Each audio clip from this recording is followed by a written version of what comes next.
ਸਤਿ ਸ਼੍ਰੀ ਅਕਾਲ ਸਟੂਡੈਂਟਸ, ਅੱਜ ਅਸੀਂ GST ਬੇਸਡ MCQs ਜਿਹੜੇ Punjab excise taxation inspector exam ਲਈ ਕਵਰ ਕਰਾਂਗੇ। ਇਸ ਤੋਂ ਇਲਾਵਾ ਅਸੀਂ ਨੀਤੀ ਆਯੋਗ, ਇਕਨੋਮਿਕ ਪਲੈਨਿੰਗ ਤੇ ਫੈਕਟਰੀਜ਼ ਐਕਟ ਲਈ MCQs ਕਵਰ ਕਰ ਚੁੱਕੇ ਹਾਂ, ਜੋ ਪਲੇਲਿਸਟ ਦੇ ਵਿੱਚ ਆਲਰੇਡੀ ਐਡਿਡ ਨੇ। ਜਿਨ੍ਹਾਂ ਨੇ ਨਹੀਂ ਦੇਖਿਆ ਉਹ ਤੁਸੀਂ ਦੇਖ ਸਕਦੇ ਹੋ। ਦੂਸਰੀ ਗੱਲ, ਜੇਕਰ ਕੋਈ ਸਟੂਡੈਂਟ ਇਹ ਸੋਚ ਕੇ MCQs ਦੀਆਂ ਵੀਡੀਓਜ਼ ਦੇਖਦੇ ਆ ਵੀ ਉਹਦੇ 'ਚੋਂ ਕੁਐਸਚਨ ਆ ਜਾਣਗੇ, ਸਾਨੂੰ ਥਿਓਰੀ ਪੜ੍ਹਨ ਦੀ ਜ਼ਰੂਰਤ ਨਹੀਂ ਹੈ, ਤੇ ਉਹ ਬਹੁਤ ਵੱਡੇ ਭੁਲੇਖੇ 'ਚ ਨਹੀਂ। ਠੀਕ ਹੈ, ਮੈਂ ਗਾਰੰਟੀ ਨਹੀਂ ਕਰਦੀ, ਹੋ ਸਕਦਾ ਇਹ 'ਚੋਂ ਇੱਕ ਦੋ ਕੁਐਸਚਨ ਆ ਜਾਣ, ਤੇ ਹੋ ਸਕਦਾ ਕਿ ਕੋਈ ਕੁਐਸਚਨ ਵੀ ਨਾ ਆਵੇ, ਰਾਈਟ। ਸੋ ਇਸੇ ਲਈ ਮੈਂ ਜਿਹੜੀਆਂ ਕੁਐਸਚਨਸ ਬੇਸਡ ਵੀਡੀਓਜ਼ ਹੁੰਦੀਆਂ ਨੇ ਉਹਨਾਂ ਨੂੰ ਸਿਰਫ 6 ਤੋਂ 7 ਮਿੰਟ ਦਾ ਬਣਾਉਣੀ ਹੈ, ਕਿ ਜ਼ਿਆਦਾ 6-7 ਮਿੰਟ ਤੇ ਆਪਾਂ ਉਹੀ ਵੇਸਟ ਕਰ ਦਿੰਦੇ ਹਾਂ ਦਿਨ ਦੇ ਵਿੱਚ, ਹੈ ਨਾ। ਸੋ ਇਸ ਲਈ ਤੁਹਾਡਾ ਜ਼ਿਆਦਾ ਟਾਈਮ ਨਾ ਵੇਸਟ ਹੋਏ, ਤਾਂ ਕਿ ਜੇ ਕੁਐਸਚਨ ਨਾ ਵੀ ਆਵੇ ਵਿੱਚੋਂ ਤੇ ਤੁਹਾਡਾ ਜ਼ਿਆਦਾ ਨੁਕਸਾਨ ਨਾ ਹੋਵੇ, ਰਾਈਟ। ਸੋ ਇਹ ਸੋਚ ਕੇ ਕਦੇ ਵੀਡੀਓ ਨਾ ਦੇਖਿਆ ਕਰੋ ਵੀ ਇਹਦੇ 'ਚ ਕੋਈ ਕੁਐਸਚਨ ਆ ਜਾਊਗਾ। ਇਹ ਸਿਰਫ ਤੁਹਾਡੀ ਥਿਓਰੀ 'ਚ ਤੁਸੀਂ ਕੀ ਪੜ੍ਹਿਆ ਤੁਹਾਨੂੰ ਟੈਸਟ ਕਰਨ ਵਾਸਤੇ MCQs ਹੁੰਦੇ ਨੇ, ਨਾ ਕਿ ਇਹ ਗਾਰੰਟੀ ਕਰਦੇ ਆ ਵੀ ਇਹ 'ਚੋਂ ਕੁਐਸਚਨ। ਮੈਂ ਗਾਰੰਟੀ ਨਹੀਂ ਕਰਦੀ ਵੀ ਜਿਹੜੇ ਮੈਂ MCQ ਬੇਸਡ ਵੀਡੀਓਜ਼ ਪਾ ਰਹੀ ਹਾਂ ਉਹਦੇ 'ਚ ਕੋਈ ਕੁਐਸਚਨ ਪੇਪਰ 'ਚ ਆ ਜਾਊਗਾ। ਸੋ ਇਹ ਸੋਚ ਕੇ ਜੇ ਵੀਡੀਓਜ਼ ਦੇਖਣ ਲੱਗੇ ਹੋ ਤੇ ਪਲੀਜ਼ ਨਾ ਦੇਖੋ।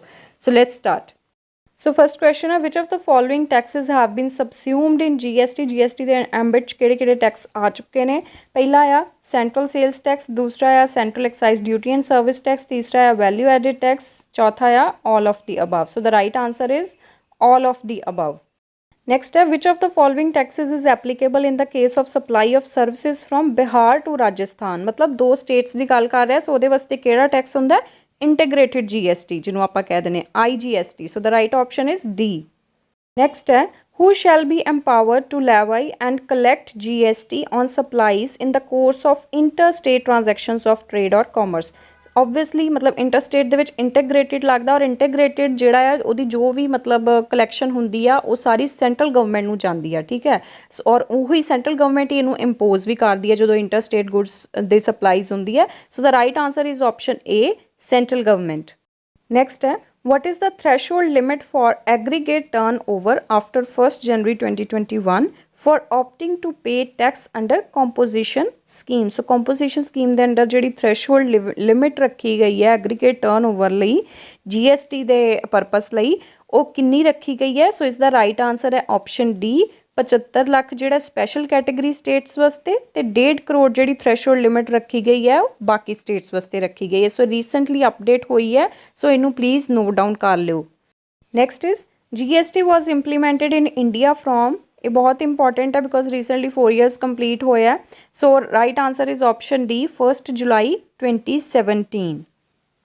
Next is in India the GST is a dual model of, ਵੈਸੇ ਇਹ ਸਾਰੀਆਂ ਚੀਜ਼ਾਂ ਅਸੀਂ ਥਿਓਰੀ ਪਾਰਟ 'ਚ ਕਵਰ ਕਰ ਚੁੱਕੇ ਹਾਂ, ਠੀਕ ਆ। ਜੇ ਤੁਸੀਂ ਪੜ੍ਹਿਆ ਆ ਤੇ ਤੁਹਾਨੂੰ ਦਿੱਕਤ ਨਹੀਂ ਆਏਗੀ, ਆਈ ਹੋਪ। ਸੋ ਇਸ ਦਾ ਰਾਈਟ ਆਂਸਰ ਹੈ option B, Canada. So Canada ਦੇ ਡਿਊਲ ਮਾਡਲ ਦੇ ਉੱਤੇ ਬੇਸਡ ਹੈ GST। Next is GST is a consumption of goods and services tax based on, so the right answer is option D, destination. GST ਜਿਹੜਾ destination based tax ਆ। Next is India's GST structure is based on how many structures? So 4 structures ਦੇ basis ਤੇ ਆ। right answer is option B, ਕਿਹੜਾ? state GST, central GST, ਤੇ UT GST and integrated GST, IGST। so 4 structures ਦੇ base ਦੇ ਉੱਤੇ ਆ। right answer is option B. Next is the maximum rate for state GST or UT GST, maximum rate ਕਿੰਨਾ ਆ? so the right answer is option C, 20%. Next is maximum rate for central GST or integrated GST कितना है maximum rate? So the right answer is option A, 28%. Next है, which code is used to classify goods and services under GST? So ये भी ਆਪਾਂ theory ਦੇ ਵਿੱਚ ਕੀਤਾ ਸੀਗਾ। So ਇਸ ਦਾ right answer ਹੈ option B, SAC or HSN code। SAC the full form ਹੈਗੀ ਆ Services Accounting Code, and HSN the full form ਹੈਗੀ ਆ Harmonized System of Nomenclature, ਜਿਹਨੂੰ ਕਿ World Custom Organization ਦੀ ਤਰਫ ਤੋਂ develop ਕੀਤਾ ਗਿਆ ਆ।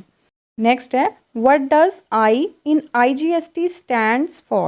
So I का मतलब है integrated GST। so the right answer is option B. Next है, liability to pay tax by the recipient of supply of goods or services is called। so GST ਦੇ ਜਦੋਂ ਆਪਾਂ GST ਦੇ ਬਾਰੇ ਪੜ੍ਹਦੇ ਹਾਂ ਤੇ ਜਿਹੜੀ ਲਾਇਬਿਲਿਟੀ ਹੁੰਦੀ ਹੈ, ਜਿਹੜਾ ਗੁੱਡਸ ਰਿਸੀਵ ਕਰਦਾ ਉਹਦੇ ਤੇ ਟੈਕਸ ਪੇ ਕਰਨ ਦੀ, ਉਹਨੂੰ ਆਪਾਂ ਰਿਵਰਸ ਚਾਰਜ ਬੋਲਦੇ हैं, ठीक है। की बोलते हैं? Reverse charge. So the right answer is option B. Next is the chair of GST council, या फिर आप बोल दिए कि चेयरमैन कौन होंगे GST काउंसिल का, ठीक है। So the right answer is option C, union finance minister. Next is In the GST council meetings, the vote of the central government shall have a weightage of, ਸੋ ਜਦੋਂ voting ਹੁੰਦੀ ਹੈ GST council ਦੇ ਦੌਰਾਨ meetings ਦੇ ਦੌਰਾਨ ਤੇ ਜਿਹੜੀ central government ਹੈ ਉਹਦੀ ਵੋਟਿੰਗ ਦੀ ਵੇਟੇਜ ਜਿਹੜੀ ਹੈ 1/3 ਹੁੰਦੀ ਹੈ of the total votes cast, ਜਦਕਿ ਜਿਹੜੀਆਂ ਸਟੇਟਸ ਹੁੰਦੀਆਂ ਨੇ ਉਹਨਾਂ ਦੀ ਜਿਹੜੀ ਵੇਟੇਜ ਹੁੰਦੀ ਦਿੱਤੀ ਜਾਂਦੀ ਉਹਨਾਂ ਦੀ ਵੋਟਿੰਗ ਨੂੰ ਉਹ 2/3 ਹੁੰਦੀ ਹੈ। ਸੋ ਇਹਦੇ ਵਿੱਚ ਰਾਈਟ ਆਂਸਰ ਆਏਗਾ ਆਪਸ਼ਨ ਏ, ਸੈਂਟਰਲ ਗਵਰਨਮੈਂਟ ਨੂੰ ਕਿੰਨੀ ਵੇਟੇਜ ਦਿੱਤੀ ਜਾਂਦੀ ਹੈ 1/3 of the votes cast. So next ਵੀ ਇਹਦੇ ਰਿਲੇਟਿਡ ਹੈ ਸੇਮ, ਸੈਂਟਰਲ ਗਵਰਨਮੈਂਟ ਨੂੰ 1/3 ਹੁੰਦੀ ਹੈ ਤੇ ਸਟੇਟ ਗਵਰਨਮੈਂਟਸ ਨੂੰ ਕਿੰਨੀ ਹੁੰਦੀ ਹੈ 2/3 ਆਫ ਦਾ ਵੋਟਸ ਕਾਸਟ, ਉਹਨਾਂ ਨੂੰ ਇੰਨੀ ਉਹਨਾਂ ਦੀ ਵੋਟਸ ਨੂੰ ਇੰਨੀ ਵੇਟੇਜ ਜਿਹੜੀ ਹੈ ਮਿਲਦੀ ਹੈ GST ਕਾਉਂਸਲ ਮੀਟਿੰਗਸ ਦੇ ਵਿੱਚ। ਇਨ ਦ GST council meetings votes for all the state governments taken together shall have a weightage of, so the right answer here is option C, 2/3 of the votes cast. Next is tax rate on goods under GST are determined by, so the right answer is option C, GST council। GST council ही सारे tax rates ਜਿਹੜੀ ਹੈ under GST determine ਕਰਦੀ ਆ। Next है integrated GST is applicable on goods or services, so ਕਿਹਦੇ ਤੇ applicable ਹੁੰਦਾ ਹੈ integrated GST, so the right answer is option D, imports and interstate sale। interstate मतलब एक state ਤੋਂ ਦੂਜੀ state ਤੇ ਜਾਊਗਾ ਤਾਂ IGST ਲੱਗੂਗਾ, ਪਲੱਸ ਅਗਰ ਇੰਪੋਰਟਸ ਨੇ ਆਪਾਂ ਪੜ੍ਹਿਆ ਸੀਗਾ ਕਸਟਮਸ ਦਾ ਚੈਪਟਰ ਜਦੋਂ ਆਪਾਂ ਡਿਸਕਸ ਕੀਤਾ ਸੀ ਤੇ ਉਹਦੇ ਵਿੱਚ ਆਪਾਂ ਪੜ੍ਹਿਆ ਸੀਗਾ ਵੀ ਪਹਿਲਾਂ ਕਾਊਂਟਰਵੇਲਿੰਗ ਡਿਊਟੀਜ਼ ਲੱਗਦੀਆਂ ਸੀਗੀਆਂ, ਹੁਣ ਕਾਊਂਟਰਵੇਲਿੰਗਸ ਦੀ ਜਗ੍ਹਾ ਕੀ ਲੱਗਦਾ ਹੈ ਇੰਟੀਗ੍ਰੇਟਿਡ GST ਲੱਗਦਾ ਹੈ। ਸੋ ਦੋਨੋਂ ਹੀ ਚੀਜ਼ਾਂ ਜਿਹੜੀਆਂ ਇੰਪੋਰਟਸ ਵੀ ਤੇ ਇੰਟਰਸਟੇਟ ਸੇਲਸ ਦੇ ਉੱਤੇ ਵੀ ਇੰਟੀਗ੍ਰੇਟਿਡ GST ਐਪਲੀਕੇਬਲ ਹੈ। The rate of IGST or integrated GST ਦਾ ਜਿਹੜਾ ਰੇਟ ਹੁੰਦਾ that is equal to the rate of, so the right answer is option C, CGST यानी कि central GST plus the rate of state GST। इसे लिए कहा जाता है कि जो IGST है वो इन एनी केस 40% तो एक्सीड नहीं करना चाहिए। सो अगर ये भी क्वेश्चन आ जाए कि मैक्सिमम वैल्यू कितनी हो सकती है IGST की, तो 40% है, ठीक है, ये भी याद रख लियो। नेक्स्ट है goods and services taxes. So goods and services tax जोड़े कंजम्पशन बेस्ड टैक्स होंगे ने, so the right answer is option B. Next is Constitution Amendment Act 2016 for GST was, so Constitution Amendment Act ਦੀ ਗੱਲ ਕਰੀਏ ਤੇ 101st ਹੈ ਜਿਹਦਾ ਕਿ right answer ਇਹਦਾ ਆਏਗਾ option B.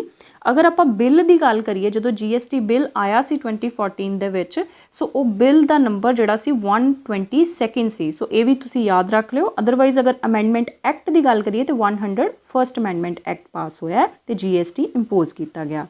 Next is the incidents of tax on tax is called, ਜਦੋਂ tax ਦੇ ਉੱਤੇ ਟੈਕਸ ਪੈਂਦਾ ਤੇ ਉਹਨੂੰ ਆਪਾਂ ਕੀ ਕਹਿੰਦੇ ਆ ਕੈਸਕੇਡਿੰਗ ਆਫ ਟੈਕਸਿਸ ਜਾਂ ਫਿਰ tax cascading. So the right answer is option A. Next is UT GST is applicable when, UT GST ਜਿਹੜਾ ਕਦੋਂ ਲੱਗਦਾ ਹੈ when goods are or services are sold from union territory. So the right answer is option A. Next is the tax which was not merged into GST, ਜਿਹੜਾ tax GST ਚ merge ਨਹੀਂ ਕੀਤਾ ਗਿਆ ਉਹ ਕਿਹੜਾ ਸੀਗਾ। So the right answer is option C, basic customs duty ਜਿਹੜੀ ਆ ਨਹੀਂ ਮਰਜ ਕੀਤੀ ਗਈ। ਸੋ ਕਸਟਮ ਡਿਊਟੀ ਲੱਗਦੀ ਆ ਹਜੇ ਵੀ ਤੁਹਾਨੂੰ ਪਤਾ, ਬਟ ਕਾਊਂਟਰਵੇਲਿੰਗ ਡਿਊਟੀ ਦੀ ਜਗ੍ਹਾ ਹੁਣ ਇੰਟੀਗ੍ਰੇਟਿਡ GST ਲੱਗਦਾ। Excise and purchase tax are also subsumed into GST, but customs duty ਦੇ ਉੱਤੇ ਜਿਹੜਾ ਹਜੇ ਕਸਟਮ ਡਿਊਟੀ ਜਿਹੜੀ ਆ ਉਹਨੂੰ ਮਰਜ ਨਹੀਂ ਕੀਤਾ ਗਿਆ GST ਚ। Next is after introduction of GST supplies to special economic zone are, ਸੋ ਜਿਹੜੀਆਂ SEZ ਨੂੰ ਜੋ ਵੀ ਐਂਟਾਇਰ ਵੈਲਿਊ ਚੇਨ ਜੋ ਵੀ ਹੁੰਦੀ ਹੈ ਸਪਲਾਈ ਚੇਨ ਉਹਦੇ ਤੇ ਕੋਈ ਵੀ ਟੈਕਸ ਨਹੀਂ ਹੈ, ਸੋ ਇਹਨੂੰ ਆਪਾਂ ਜ਼ੀਰੋ ਰੇਟਡ ਬੋਲਦੇ ਹਾਂ। So the right answer is option C.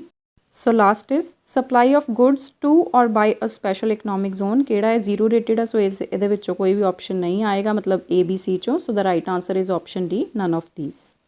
That was all for today. Thank you very much.